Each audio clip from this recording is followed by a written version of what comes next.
So EA cancelled Black Panther and shut down Cliffhanger Studios. F's in the chat, boys! With the reason behind these decisions being clarified with an email from EA Entertainment President Laura Miele. She writes that they wanted to sharpen our focus and put our creative energy behind the most significant growth opportunities. EA just didn't see any value in the Black Panther project, which is true. There isn't value in it.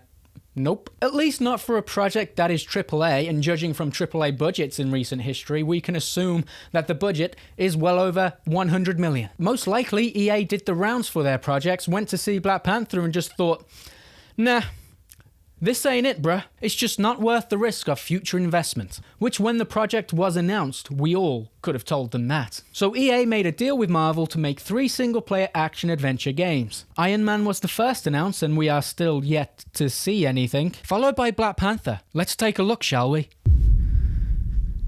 Glasses.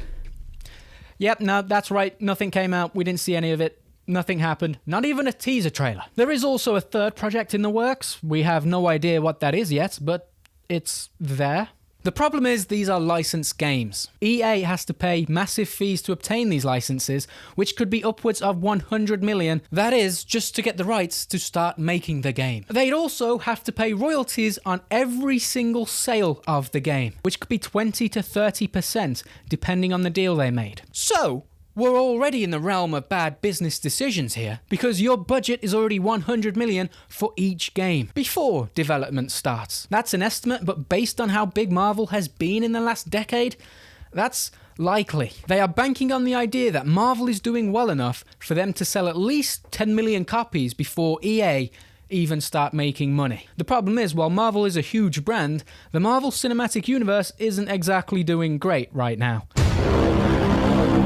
They are recording more losses than Man United right now. The cinematic universe is bleeding money. So bad that Marvel have had to pull a Hail Mary play and rehire Robert Downey Jr. for a Doomsday film with a massive cast to just start resetting things. It's not good right now, bro. So what EA has essentially done is invest in Marvel when they are possibly at their lowest of the last 20 years? That's a bad idea, bro. I don't even think that the Marvel games were doing too well when the cinematic universe was doing all that well. I don't think they did. Hey, they're bleeding money right now. Count me in. Could the game still have been a success? Yes, but they slapped together a team in a hurry. Cliffhanger Studios was founded for the sole purpose of making this game. EA essentially poached some unhappy Monolith developers to lead this studio, which was weird anyway. I spoke about it in this video, but essentially they left a superhero project to work on another superhero project. Okay. So you're telling me that the guys who made these absolutely ham-slapping games is making a superhero game? Count me in. By the way, this is a great game. You can get it for like £2, so I recommend it, especially if you're a Lord of the Rings guy. Really good game. But aside from these Monolith developers, their other hirings haven't exactly been all that good. None more so than this absolute gem. Danielle here said this out loud in a presentation, I believe. But who is your team? Validate has a team of mostly all people of color. We have no white people on our team. I did that because I wanted to create a safe environment. And I know the best way for an environment to be safe is to be around people who are just like me.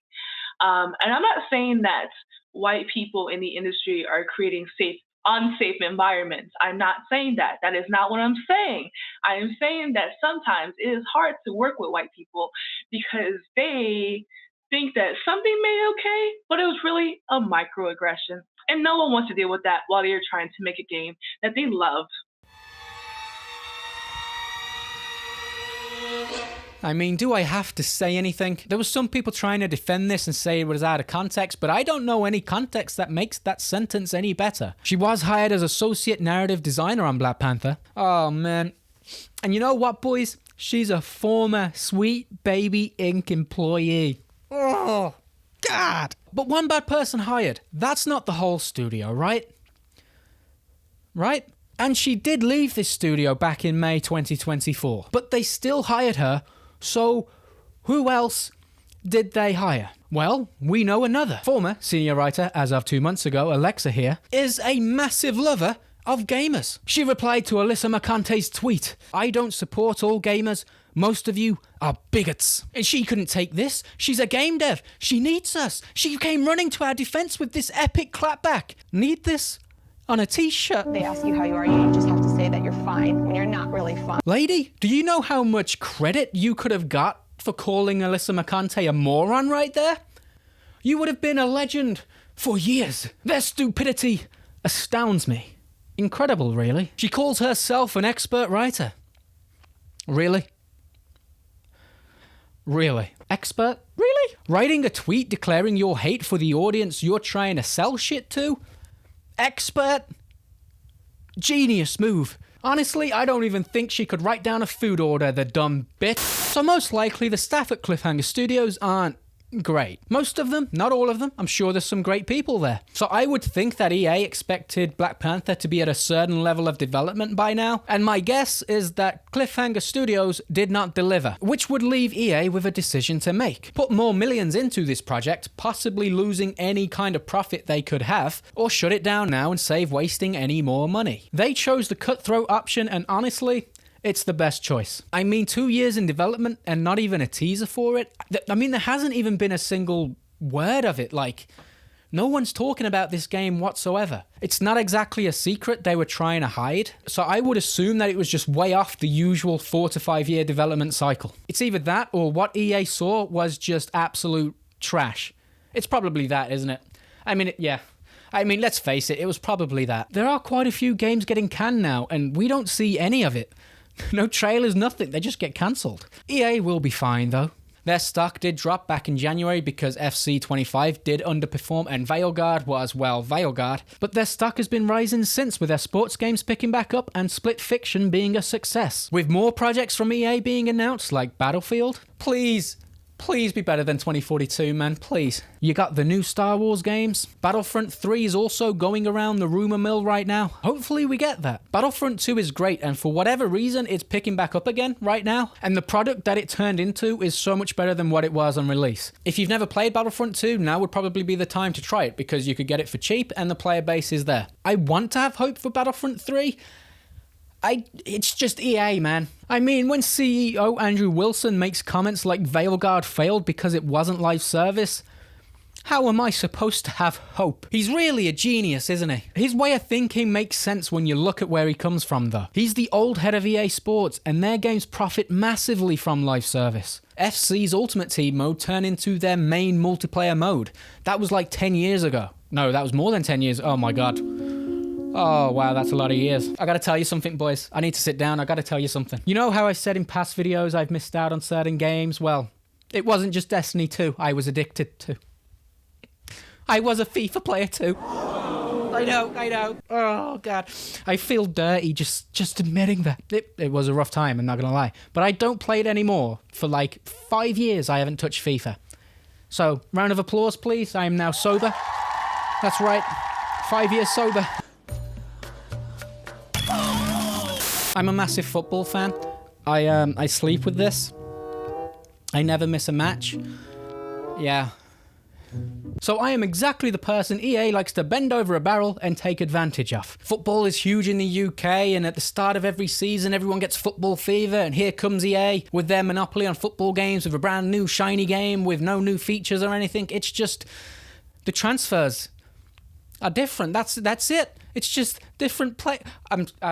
It's basically a casino for kids. That's it. Look, nobody hates FIFA or FC more than the people that play those games. Trust me. FC is the moneymaker for EA. So EA as a company is doing fine, because on top of that, they have all of these other sports games. So EA is probably the safest company out there right now in the games industry. Those sports games will always sell, even though they are starting to see a decline. But what they want to do is bring that live service that succeeds so well in their sports games and put it in to the single player, which will not work. It's stupid, because once you beat a single player game, most people just leave it there, done, finito.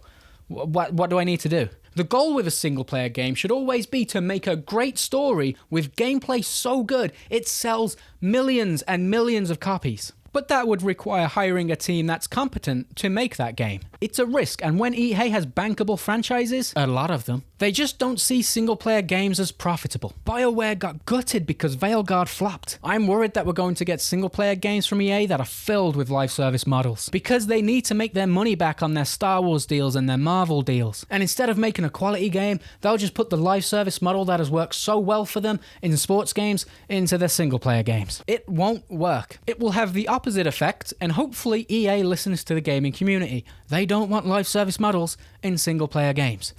Who am I kidding? EA don't listen to gamers.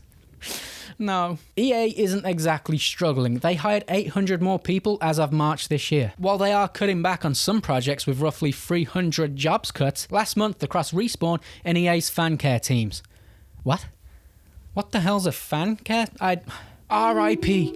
Titanfall 3. Mayal's email concluded with, "The company is focusing on a small handful of franchises going forward, Battlefield, The Sims, Skate and Apex Legends, while also stating that they will continue to invest in Iron Man and Star Wars Jedi. They are just focusing on what's going to make them money." Mass Effect wasn't even mentioned, so I mean that could be in danger of being thrown in the same trash can. I mean, hopefully. I don't want another Veilguard situation, you know? Please, EA.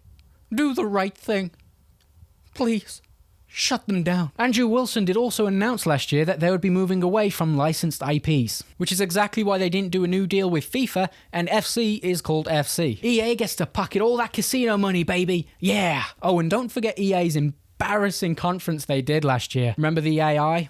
Oh, that was embarrassing. I think what we're seeing from EA is just cutting the dead weight. If you're not a valuable member in the development for these games, then I'm guessing it's bye-bye. They've also made it mandatory to actually be in work. So no more remote work, which I think is affecting these game studios quite a bit. I do hate EA, but I do think the best approach now across the gaming industry is to be as cutthroat as possible. It's what the industry needs right now, man. There are so many unnecessary jobs in the industry. There are bloated development teams across the AAA space right now, and your AA and indie game developers are showing that they can do even better with smaller teams and all in the same time frame. Oh, and smaller budget too. It's kind of sad because I would have liked a Black Panther game, but not from these developers. Most of them. Oh well. See you in the next one, boys.